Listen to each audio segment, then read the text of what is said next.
High mom, happy birthday. Hi baby, thank you. Mom দেখো, এই শাড়িটা আমি তোমার জন্য এনেছি। তুমি তো জানো আমি শাড়িটারই পছন্দ করি না, তাহলে কেন নিয়ে এসছো?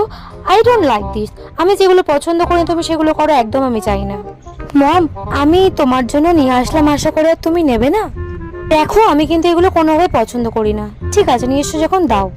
ঠিক আছে, এই নাও ধরো।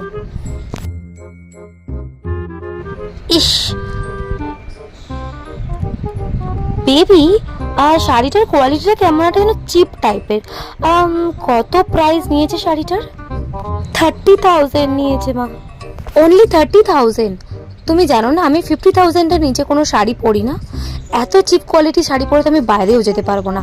আমার ফ্রেন্ডসদের সামনে তো আমার কোনো মান সম্মান কিছুই থাকবে না। তুমি একটা কাজ করো, মনে দুঃখ পেও না। তুমি শাড়িটা বরঞ্চ আমাদের বাড়িতে যারা কাজ করে তাদেরকে দিয়ে দিও। তারা শাড়িটা পেলে বরঞ্চ খুবই খুশি হবে, তবে আমার লাগবে না শাড়িটা।